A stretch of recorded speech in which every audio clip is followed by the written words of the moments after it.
오늘 보실 하나님의 말씀은 시편 12편 6절에서 이제 7절 말씀이 되겠습니다. 시편 12편 6절에서 7절 말씀인데, 우리 시편 12편 6절에서 7절 말씀을 우리 함께 그럼 다 찾으셨습니까? 네, 다 찾으셨으면 우리 한번 읽어보도록 하겠습니다. 주의 말씀들은 순수한 말씀들이니 흙도간에서 정죄하여 7번 순수하게 만드는 같도다. 오 주여, 주께서 그것들을 지키시며 주께서 그것들을 이 세대로부터 영원히 보존하시리이다. 자, 오후 시간에는 여러분들 이제 많이 졸립고 그 다음에 좀 식사를 하시고 난 다음에 우리가 이제 오후에 말씀을 듣는 거기 때문에 가급적 여러분 성경 찾지 마시고, 제가 이제 우리 PPT 화면에 성경 말씀을 다 찾아놨으니까 오후 시간은 그냥 편안하게 이 PPT 화면을 보고 여러분이 따라오시는 걸로 이렇게 하셨으면 좋겠습니다. 우리가 방금 읽었던 이 말씀에 보게 되면은 우리 손에 들려있는 이 하나님의 말씀, 이 66권의 하나님의 말씀이 어떤 말씀이라고 이제 기록하고 있습니까? 순수한 말씀이다. 어느 정도 순수할까요? 예, 100% 여러분 순수하시다는 것을 믿으십니까? 여기는 불순물이 하나도 들어가 있지 않다는 겁니다. 99%가 아니라 100% 순수한 말씀이기 때문에 7번 순수하게 만드는 각도다. 7번이 뭡니까? 완전수이지 않습니까? 완전하고 불순물이 하나도 포함되어 있지 않은 순수한 말씀이 바로 주의 말씀들, 하나님의 말씀들이다. 자, 그런데 7절 말씀에 보면 오 주여 주께서 그것들을 지키시며 라고 했는데, 그것들을 영어로는 댐이라고 이제 표현했습니다. 이 댐은 무엇을 가리키는 말씀일까요? 바로 위에 나와 있는 이 주의 말씀들은 이라고 해서 이 복수로 된 이 주의 말씀들을 어떻게 하시겠다는 겁니까? 지키시고 또 그 주의 말씀들을 이 세대로부터 영원히 보존하시리다. 바로 이 말씀에 따라 하나님께서 하나님의 말씀을 친히 하나님의 사람들을 통해서 지키셨기 때문에 지금 우리 손에 이와 같은 성경책이 보존되어서 섭리로 보존되어 들려 있다는 말씀이 바로 이제 우리가 본 이제 시편 7절에서 8절 말씀이 되겠습니다. 자, 그런데 오늘 이제 말씀을 이제 읽기에 앞서서 먼저 제가 이 부분부터 먼저 서두에 잠깐 말씀을 드리고 좀 넘어가도록 하겠습니다. 특히 이제 우리 신학을 공부하는 사람들이 성경을 대하는 크게 두 가지 견해가 있다고 하는 사실 여러분 알고 계십니까?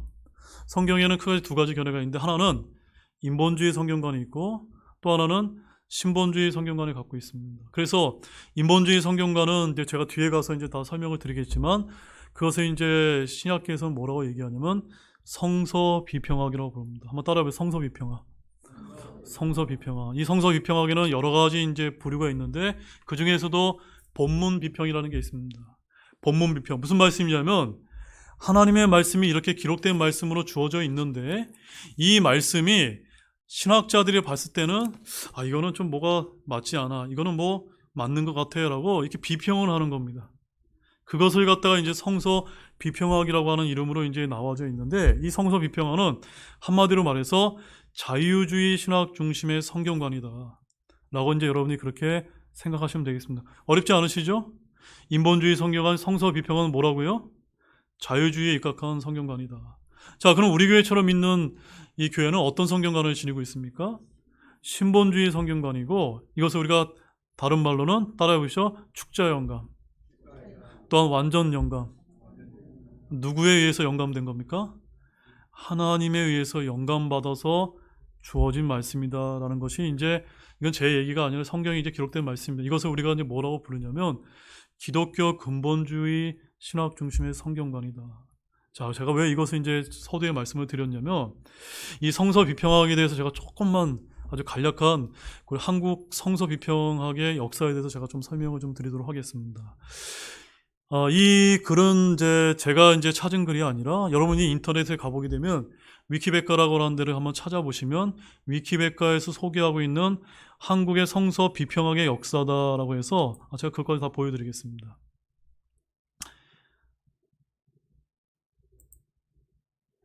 여기 보시게 되면은 화면 보십시오. 여기 위키백과 다 보이시죠, 여러분?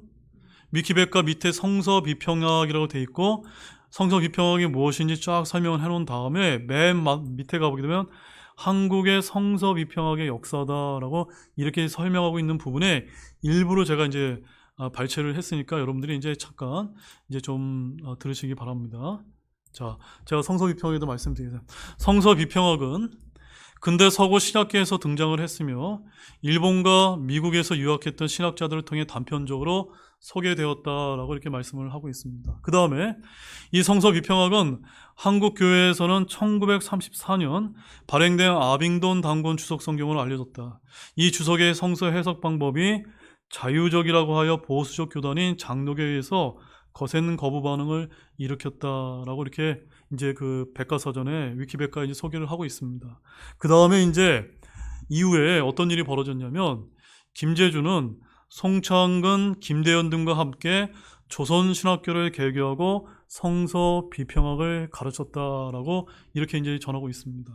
그래서 이제 이 문제 때문에 격렬한 이제 신학 논쟁이 벌어지게 되었고 1953년에 이 김재준이라고 하는 사람은 파면을 당하고 그를 추종하는 사람들이 한국 기독교 장로회라는 것을 만들었다는 점입니다. 여러분 한국 기독교 장로회가 어딘지 아시죠? 우리 이제 장로교도 보게 되면 뭐 통합 측이 있고 합동 측이 있고 소위 말해서 기장이라고 하는데 뭐 우리 교회 분들 중에서도 기장 측 장로교회에서 이제 믿음 생활을 시작했던 분이 있는 것으로 제가 알고 있습니다. 이 한국 기독교 장로회라는 것을 만들었고 그 한국 기독교 장로회라는 곳에서 어떤 신학교를 지금 이제 만들었냐면 한국 신학교, 지금은 우리가 뭐라고 부릅니까?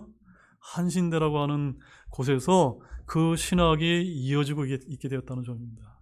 그래서 오늘날 성경 이 성서 비평학은 자유주의 신학을 중심으로 가르치고 있고 비평학의 일부 내용은 다른 신학교에서 소개되어서 오늘 다른 모든 신학교에서 지금 받아들여지면서 가르쳐지고 있다는 점을 제가 여러분에게 먼저 소개를 해드리는 겁니다. 자, 제가 이것을 왜 말씀을 드렸을까요? 성서 비평학이라는 것이 오늘 우리 교회 성도들이 아는 것처럼 하나님의 오른쪽의 가치가 아니라 하나님의 어떤 가치에 해당되는 겁니까? 하나님의 왼쪽 가치에 속해 있는 것이고 이 한신대라고 하는 것은 소위 말해서 좌파 기독교인들이 이제 많이 배출되고 있는 그런 곳이 아닙니까? 바로 그런 데서 하나님의 말씀, 축자 영감으로 기록된 하나님의 말씀을 공격하는 성서 비평학을 우리 한국 땅에 널리 전파하는 근데 큰 일조를 했다는 것. 여러분들 이것을 좀 아시길 바랍니다. 굉장히 중요한 문제입니다. 자, 시편 12편 6절 7절 말씀 다시 한번 우리 한번 읽어보도록 하겠습니다. 주의 말씀들은 순수한 말씀들이니 흙등 안에서 정죄하여 7번 순수하게 만든 은 같도다. 오 주여 주께서 그것들을 지키시며 주께서 그것들을 이 세대로부터 영원히 보존하시리다 라고 되어 있습니다.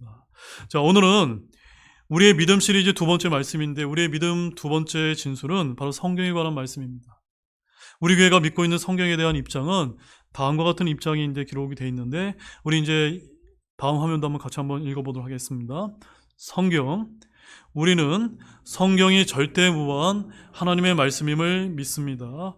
그리고 우리는 성경의 보존에 대한 하나님의 약속을 믿으며 우리의 믿음과 실행의 최종 권위인 그 성경이 킹제임스 성경으로 우리 손에 전수되었음을 믿습니다. 자, 여기 킹제임스 성경에 보면 이제 영어로 표기된 걸 한번 보십시오.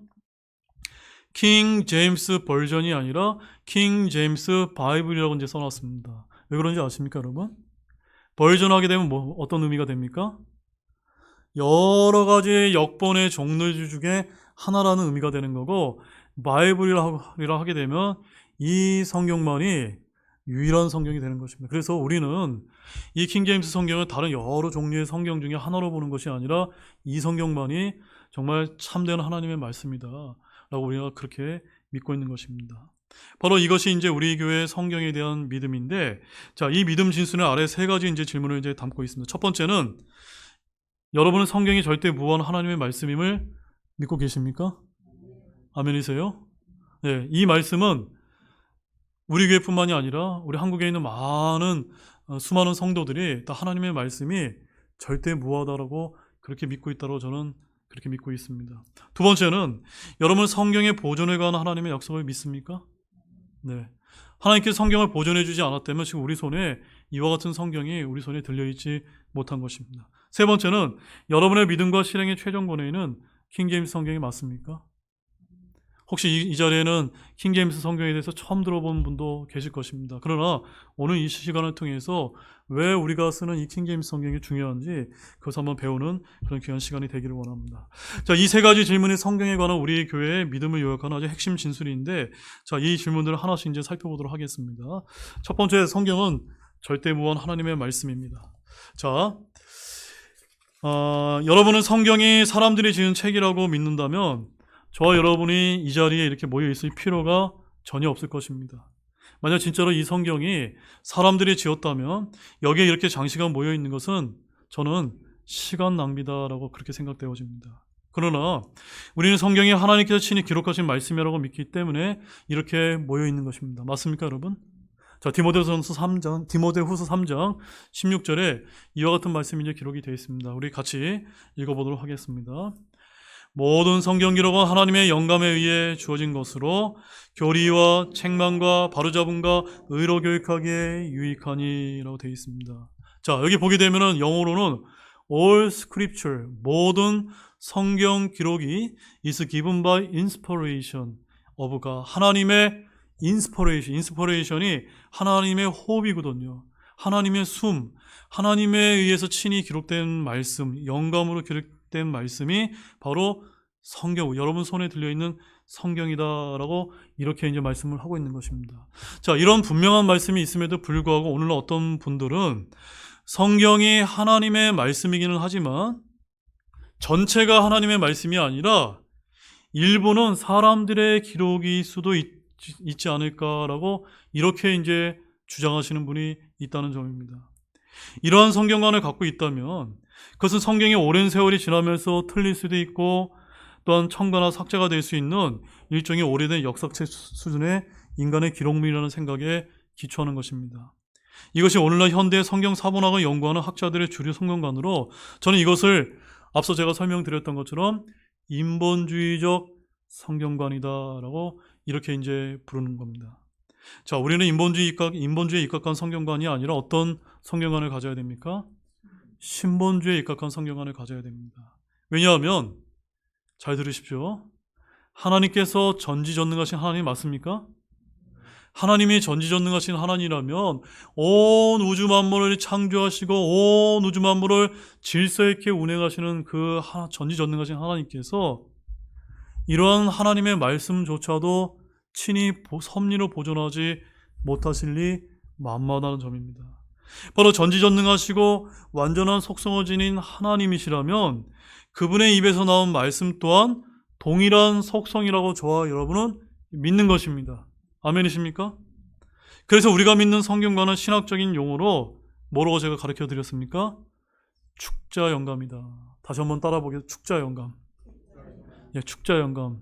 축자영감이 뭐냐면요, 성경의 단어 하나하나를 하나님께서 직접 골라서 알려준 글자이고 옮겨 적은 것이기 때문에 애초에 성경 자체의 단어에는 오류가 있을 수 없다는 성경관, 바로 근본주의적인 이런 성경관이 바로 축자영감이라는 것입니다. 이것이 이제 우리 교회가 믿고 있는 이런 성경관인데, 여러분 이런 성경관이 여러분 어떻게 믿어지십니까? 바르다고 여러분 믿어지십니까? 대단히 아주 바른 것입니다. 그런데 오늘 현대의 신학자들은 우리와 같이 축자영감에 의한 성경관이 아니라 소위 성서 비평학에 의한 성경관을 갖고 있다는 점입니다. 성서 비평학이란 성경이 하나님의 영감으로 주어졌지만 그것은 최초 원본에만 해당된다라고 그렇게 이제 가지고 있는 입장을 갖고 있습니다. 어차피 원본은 사라지고 없기 때문에 사본만 남아있는데 필사본은 인간들에 의해서 필사가 되었기 때문에 여전히 오류가 있을 수 있다고 하는 그런 입장이 바로 성서 비평학입니다. 자, 그러나 여러분 좀 전에 제가 읽은 디모데후서 3장 16절 말씀을 보게 되면은 모든 성경이라고 되어 있습니다. 일부 성경이 아니라 뭐라고요? 모든 성경, 창세기 1장 1절에서 계시록 22장 맨 마지막 9절까지 모든 성경 기록이 하나님의 영감에 의해서 주어졌다는 이 말씀을 굳게 믿으시기 바랍니다. 자, 그런데 개역 성경에는 어떻게 표현되어 있냐면 이렇게 이제 표현되어 있습니다. 모든 성경은 하나님의 감동으로 된 것으로. 여러분, 영광과 감동은 같습니까? 틀립니까? 이건 완전히 다른 의미입니다.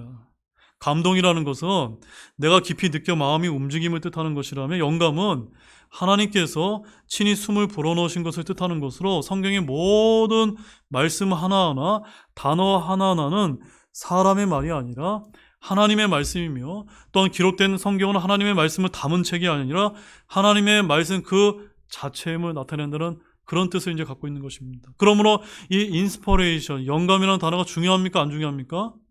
굉장히 중요한 겁니다. 이것을 감동으로 바꿔서는 안 되는 것입니다.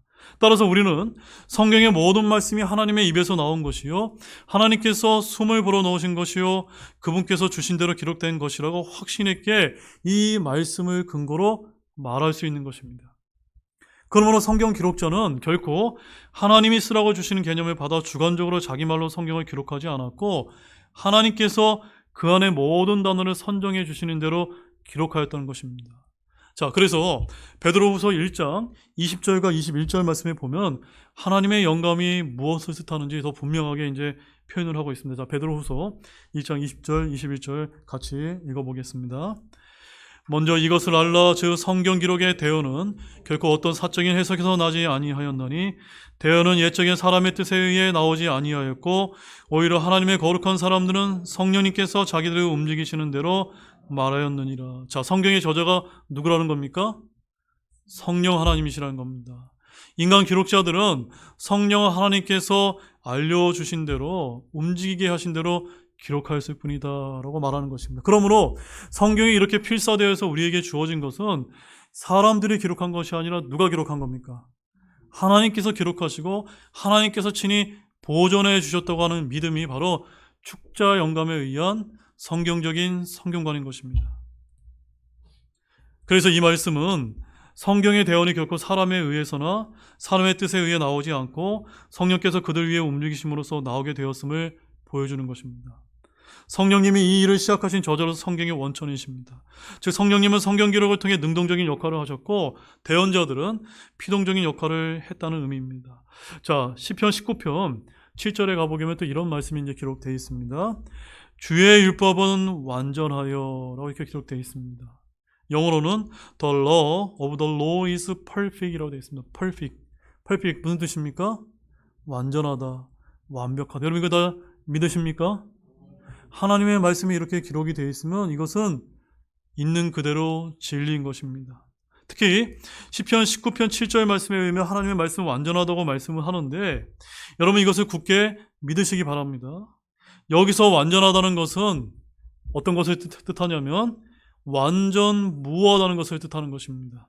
즉 오류가 전혀 없다는 뜻입니다. 여러분 믿으십니까? 우리는 성경이 하나님의 영감으로 기록되었다는 사실은 그 누구도 부정할 수가 없습니다. 즉 하나님의 말씀이 영감으로 주어졌기 때문에 절대 무할 수밖에 없는 것입니다. 그런데 문제는 잘 들으시기 바랍니다. 그것이 원본과 사본에서 서로 나뉜다라고 이렇게 사람들이 생각하는데 문제가 있다는 점입니다. 무슨 말씀이냐면 하나님의 영감으로 주어진 원본은 분명히 완전히 무한 것이 맞습니까? 여기에는 축자 영감으로 믿는 성경관을 가진 분들이나 성서 비평학을 연구하시는 분들이나 다 같은 입장입니다. 왜? 하나님의 영감으로 주어졌기 때문에 그것은 완전 무합니다. 그러나 그것을 필사한 사본도 완전한가 완전하지 않은가로 서로 대립되고 있다는 것이 문제라는 점입니다. 전자는 축자 영감, 후자는 성서 비평학이라고 불립니다. 그러나 이 문제에 서로 우리가 왈가왈부할 필요가 전혀 없다고 저는 여러분에게 강조를 드립니다. 왜냐하면 성경이 이 부분에 있어 아주 명확하게 말씀을 하고 있기 때문입니다. 자, 그래서 두 번째 질문으로 넘어가겠습니다. 두 번째 질문은 하나님께서 성경을 보존해 주신다고 약속을 하셨다는 점입니다. 여러분 성경의 보존과 하나님의 약속을 굳게 믿고 계십니까? 저는 오늘날 성도들의 성경관에서 이 문제가 가장 중요하다고 그렇게 믿고 있습니다. 왜냐하면 하나님의 말씀이 완전 무하다는 데는 대부분 부인하지 않기 때문입니다. 다만 완전 무한 말씀이 원본에만 해당되고 사본은 해당되지 않는다고 한다면 성경의 보존에 관한 약속은 의미가 없기 때문입니다. 중요한 건 하나님께서 성경의 보존에 관한 분명한 약속을 해주고 계시다는 사실입니다. 자, 다시 시편 12편 6절에서 7절 말씀을 함께 읽어보도록 하겠습니다. 주의 말씀들은 순수한 말씀들이니 흙도관에서 정제하여 7번 순수하게 만드는 같도다. 오 주여, 주께서 그것들을 지키시며 주께서 그것들을 이 세대로부터 영원히 보존하시리다. 자, 이 말씀에 의하면 하나님의 말씀은 순수한 말씀이 맞습니까? 또한 7이라는 완전수를 나타낼 정도로 완전한 말씀이 또한 맞습니까? 여기는 그렇다라고 6절에서 말씀을 하고 있습니다. 그런데 주께서 7절 말씀에서 뭐라고 얘기하고 계십니까? 주의 말씀들, 바로 그것들을 지키시며 그것들을 이 세대로부터 영원히 보존하시겠다라고 아주 분명하게 하나님께서 천명하셨습니다. 자, 그렇다면 여기서 그것들, 영어로는 대미라고 쓰여있는 이 부분은 무엇을 가리키는 걸까요? 그것은 바로 6절에서 강조한 오류가 없고 순수한 주의 말씀들을 가리키는 것입니다. 맞습니까, 여러분? 네. 이것은 영어를 잘 모르는 사람도 아주 기초적인 영어 지식만 갖고 있어도 바로 주의 말씀들이 복수이기 때문에 바로 그것들로 받는다는 것을 아주 쉽게 우리가 이제 알 수가 있는 것입니다. 자, 하나님께서 영감으로 최초 원본에 오류가 없이 순수하고 완전한 말씀을 주셨고 그 말씀들을 하나님께 친히 지키시고 영원히 보존하신다고 하는 그 뜻이 되는 것입니다. 즉 말씀들, 단어들을 지키시고 보존하신 주체가 누구라고 여기서 말씀하고 있습니까? 사람이 아니라 하나님이시다라고 이렇게 말씀을 하고 계신 것입니다. 그러니까 오늘날 성서 비평학자들의 주장처럼 성경의 최초 원본은 완전하지만 사본은 인간들에 의해 만들어져 왔기에 오류가 있을 수 있다고 하는 주장은 이 말씀과 정면으로 배치가 됩니까? 안 됩니까? 배치가 되는 것입니다. 그래서 우리는 그 누구의 주장도 아니라 하나님의 영감에 의해 기록된 성경의 분명한 말씀에 따라 하나님께서 자신의 말씀을 친히 지키시고 보존하심을 굳게 믿는 것입니다. 아멘이십니까? 여러분도 동일한 믿음을 갖고 계십니까? 자, 그런데 개역개정에는 이 시편 19편 7절 말씀이 이렇게 이제 기록이 되어 있습니다. 한번 비교해서 한번 보시면서 개역개정에게 이렇게 되어 있습니다. 여호와여 그들을 지키사 이 세대로부터 영원까지 보존하시리다. 우리 킹제임스 흠정역과 우리 개역성경이 어떻게 달라졌습니까? 킹제임스 성경에는 주의 말씀들, 성경 말씀들인 댐을 지키시고 영원히 보존시킨다고 되어 있는데 개역 개정 성경과 NIV 성경에는 그것들을 무엇으로 바꿨습니까? 말씀이 아니라 사람들로 이제 바꿨다는 겁니다. 아시겠습니까? 그래서 시편 12편 5절 말씀에 가보게 되면 가난한 자들, 궁핍한 자들이 이제 나오는데 바로 개역 개정이나 이런 NIV를 쓰는 성경을 쓰는 이제 학자분들은 바로 이것이 시편 12편 5절에 가난한 자들과 궁핍한 자들을 뜻하는 것이다라고 하기 때문에 이것을 그들로 이제 바꿀 수밖에 없다라고 이렇게 이제 주장을 하고 있는 것입니다. 따라서 성경의 보존에 관한 가장 분명한 약속의 말씀이 우리가 사용하고 있는 킹제임스 성경을 제외한 다른 모든 말씀에서 사라져 버렸다는 점입니다. 댐을 어스로 바꾸게 되면 성경의 보존에 관한 약속의 말씀이 사라지는 것입니다. 자, 제가 여러분에게 질문을 드리겠습니다. 여러분은 어떤 믿음을 선택하시겠습니까? 하나님의 순수하고 완전한 말씀을 주께서 친히 지키시고 보존하신다는 이 약속을 믿으시겠습니까? 아멘이십니까? 아멘이 좀 작으시네요. 아멘이세요? 그렇다면 하나님의 말씀은 하늘과 땅이 사라져도 결코 사라지지 않음을 여러분 믿으십니까? 자, 예수님께서 이렇게 말씀하셨습니다. 마태복음 24장 35절 말씀 한번 보십시오. 여기 어떻게 기록되어 있어요? 예수님이 하신 말씀입니다. 같이 큰 목소리로 한번 읽어보겠습니다.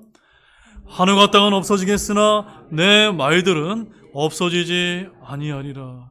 아까 시편 12편 6절 7절 말씀에서도 주님께서 그것들, 단어들, words, 하나님의 말씀을 친히 지키시고 영원토록 보존하시겠다고 약속하셨는데 이 말씀을도 우리 주 예수님께서 친히 하셨다는 겁니다. 이 말씀 굳게 믿으시기 바랍니다. 자, 이제 세 번째는 우리의 믿음과 실행의 최종 권위는 킹제임스 성경이라는 점입니다. 자, 우리 앞서 살펴본 것처럼 하나님께서는 결코 사라지지 않도록 완전 무한 말씀을 보존하시겠다는 것을 우리가 살펴본 바가 있습니다.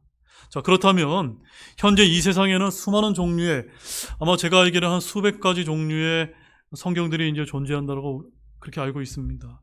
자, 그것들을 이제 서로 비교해서 보니까 우리는 하나님께서 섭리로 완전하게 보존하신 성경이 있다는 것을 믿게 되었다는 점입니다. 자, 이제 여러분의 믿음과 실행의 최종 권위는 성경이 맞습니까? 그렇다면 그 성경은 어떤 성경입니까? 그 성경이 킹제임스 성경으로 주어졌다고 여러분 믿고 계십니까? 본래 이 최종 권위라고 하는 말은 우리와 같이 근본주의 독립 침략에서 많이 이제 사용하는 그런 용어인데 성경에 관한 우리의 믿음을 나타낼 때 사용하곤 합니다. 자, 그것이 뭘 의미하냐면 그것은 이제 이것을 의미합니다. 자, 한번 같이 읽어볼 성경이 시작. 성경이 어떤 사람에게 최종 권위가 된다는 것은 그 사람의 믿음과 실행의 모든 근간이 성경에 기록된 하나님의 말씀이 된다는 의미입니다. 너무나 기본적인 것이죠. 예, 당연한 이야기입니다. 하나님의 권위에 순종하는 사람은 당연히 하나님께서 기록하신 성경의 권위 또한 존중하고 순종하는 법입니다. 그리스도인이 직면하는 모든 문제에 대해서 성경은 해답을 가지고 있습니다. 그리스도인은 성경을 바로 알고 성경대로 실행을 해야 됩니다. 근데 여러분은 어떠한 문제에 부딪히게 되었을 때 성경을 얼마나 의뢰하고 신뢰하십니까? 이것은 성경을 얼마나 많이 알고 있는 것과는 전혀 관계가 없습니다. 단지 모든 문제의 해결책을 성경이 제시하고 있다는 확신을 가지고 성경에서 구체적인 해답을 찾느냐는 것입니다. 성경의 최고의 또는 최종의 권위를 두고 사는 사람은 성경에서 그런 해답을 찾는다는 점입니다. 자, 그런데 우리는 그렇게 우리의 믿음과 실행의 최종 권위가 성경에 있다는 것을 믿으며 그 성경이 1611년 킹제임스 성경으로 주어져 있다는 것을 믿는다는 점입니다. 자, 오늘날 다양한 번역본의 이제 성경들이 이제 존재하는데 거기에는 크게 두 줄기의 성경들이 존재한다고 이제 우리는 그렇게 보고 있습니다. 하나는 축자 영감에 의해 하나님께서 보존해 주신 완전한 성경이 있다는 입장이고, 또 하나는 하나님께서 보존해 주지 못해서 인간적으로 봤을 때 오류가 있을 수 있는 불완전한 성경이 있다는 입장입니다. 여러분은 어떤 성경을 최종 권위로 붙으시겠습니까? 자, 우리 계시록 22장 18절과 19절 말씀 한번 같이 읽어보시도록 하겠습니다.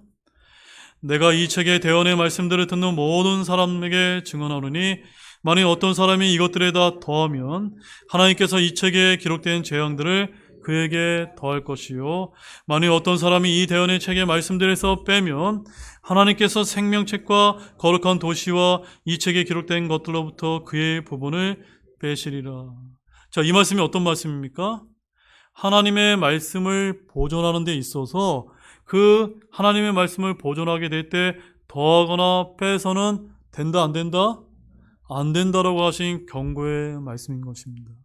바로 이와 같은 말씀에도 불구하고 어떤 사람들은 하나님의 말씀을 부주하게 다루면서 하나님 말씀에 이것은 하나님의 말씀에 맞지 않아 라고 해서 자신의 생각을 더하기도 하고, 또 이것은 하나님의 말씀에 맞지 않기 때문에 이것은 빼야 된다고 생각을 해서 앞서 제가 아까 살펴봤던 것처럼 성경의 보존에 관한 분명한 말씀이 주어졌음에도 불구하고 사람들의 생각에 맞지 않기 때문에 성서 비평학자들이 어스로 이렇게 바꿔버리게 됨으로 말미암아 성경의 보존에 관한 하나님의 말씀이 사라져버리게 되는 것입니다. 이 엄중한 경고를 신실하게 지키기 위해서 하나님의 말씀을 부패시키지 않았던 신실한 성도들이 사랑했던 그런 성경이 있다라고 저는 그렇게 믿고 있는 것이고, 이 경고를 무시한 채 하나님의 말씀을 부패시켰던 자들에 주어진 성경들도 있다는 사실을 여러분은 알고 계십니까? 고린도후서 2장 17절 말씀에 가보게 되면 이런 말씀이 기록되어 있습니다. 같이 읽어보겠습니다. 우리는 하나님의 말씀을 부패시키는 많은 사람들 같이 아니하고 도리어 순전함에서 난 자같이 하나님에게서 난 자같이 하나님의 눈앞에서 그리스도 안에서 말하노라. 이것이 무슨 말씀이냐면, 목사님, 설마 성경 말씀이 부패될 수가 있다니요? 아닙니다. 사도 바울이 기록한 신약 성경 말씀에 의하면 사도 바울 시절에도 하나님의 말씀을 부패시키는 사람이 적었다고 이야기하고 있습니까? 많았다고 이야기하고 있습니까? 많았다고 이야기하고 있습니다. 그러므로 오늘날 우리가 살고 있는 이 주님이 오실 날이 가까운 이 마지막 시대는 더 많을까요? 더 적을까요? 더 많은 것이 당연하지 않습니까? 또한 로마서 10장 17절 말씀에는 이런 말씀이 이제 기록이 되어 있습니다. 그러므로 믿음은 들음에서 오며 들음은 하나님의 말씀에 의해서 오느니라라고 이렇게 기록이 되어 있습니다. 우리의 믿음은 어디에 근거합니까? 여러분의 믿음은 어디에 근거하고 있습니까? 하나님의 말씀에 근거한 것이 맞습니까? 그러므로 성경이 다르면 어쩌면 우리의 믿음도 달라질지 모른다는 것입니다.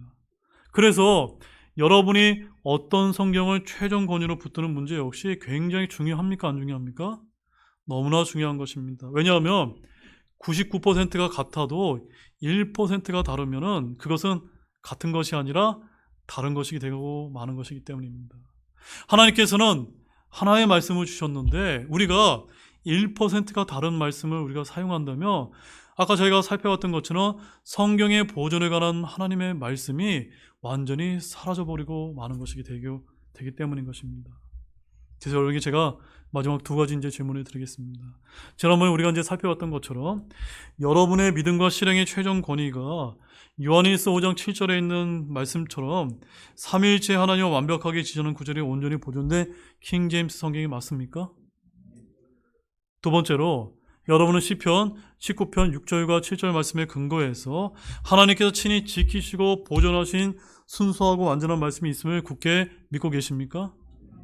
그 믿음과 실행은 킹제임스 성경이 맞습니까? 이제 결론의 말씀을 드리도록 하겠습니다. 오늘 우리는 성경에 관한 이제 우리의 믿음을 이제 살펴보았습니다. 매우 기본적이고 아주 중요한 진술임을 여러분들이 잘 아셨을 것입니다. 특히 오늘날은 소위 말해서 이제 인본주의와 자유주의 신학이 판을 치고 있기 때문에 성경에 대한 이러한 온전한 믿음을 가지기가 너무나 쉽지 않은 이러한 세상을 저희들이 살고 있는 것입니다. 그러므로 제가 여러분에게 당부를 드린 것은 사람들의 말이 아니라 심지어 목사들에 의한 말이 아니라 하나님께서 친히 지키시고 영원토록 섭리로 보존하신 말씀이 있음을 굳게 여러분들이 믿으시기 바랍니다. 그런 모든 분들이 되시기를 우리 주 예수 그리스도의 이름으로 축원드립니다. 기도하고 마치도록 하겠습니다.